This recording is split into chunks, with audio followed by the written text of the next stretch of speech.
એક તરફ રાજ્ય સરકાર અંતરિયાળ ગામડાના વિદ્યાર્થીઓને પણ શિક્ષણ મળે તે માટે સરકારી યોજનાઓ બહાર પાડી રહી છે, તો બીજી તરફ શાળાના ઓરડાની અછત, શિક્ષકોની ઘટ સહિતની સમસ્યાઓ ઘણી શાળાઓ સામનો કરી રહી છે।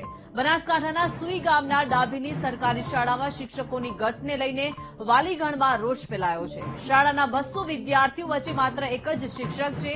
ધોરણ 9 થી 12ના વિદ્યાર્થીઓ માત્ર એક શિક્ષકથી કામ ચલાવી રહ્યા છે।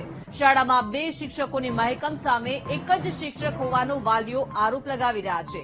વારંવાર રજૂઆત છતાં શાળામાં અન્ય શિક્ષક ન મુકાઈ રહ્યા હોવાનું પણ વાલીઓ કહી રહ્યા છે।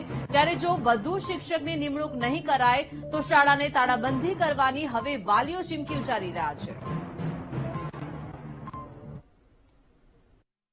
સમગ્ર ભરતી પ્રક્રિયા ખૂબ ઝડપથી ચાલી રહી છે અને આગામી ટૂંક જ સમયમાં બનાસકાંઠા જિલ્લાની તેમજ રાજ્યની તમામ સરકારી તેમજ ગ્રાન્ટેડ શાળાઓની અંદર સરકારની ભરતી થઈ જશે।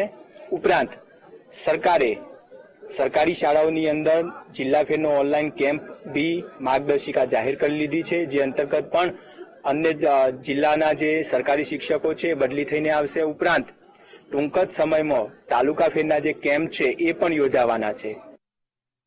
એવું લગભગ હશે નહીં, કેમ કે અત્યારે જિલ્લા ફેર અને જિલ્લા આંતરિક બદલીઓ થઈ છે, તાલુકા આંતરિક બદલીઓ થઈ છે, એટલે બદલીના કારણે કેટલાક શિક્ષક મિત્રો પોતાના વતન ગયા હશે, તો એ જગ્યા ભરવા માટેની અમારી જાહેરાત અત્યારે આપી છે 24,700 આપણા 1 થી 5, 6 થી 8 અને 9, 10 અને 11, 12 માટેની એ ભરતી ઓનગોઈંગ છે। એટલે ભરતી પ્રક્રિયા પૂર્ણ થશે, શિક્ષકો મૂકીશું, ના હોય તો જ્ઞાન સહાયકથી પણ વ્યવસ્થા કરીશું। એટલે ગામના લોકોને પણ ચિંતા કરવાની જરૂર નથી।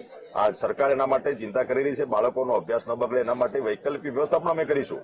પણ મેં આજે જાણ્યું છે આપના માધ્યમથી, એટલે હકીકત લગતી રિપોર્ટ મંગાવીને એની પૂરેપૂરી વ્યવસ્થા થાય એના માટેના અમારા પ્રયત્નો રહેશે।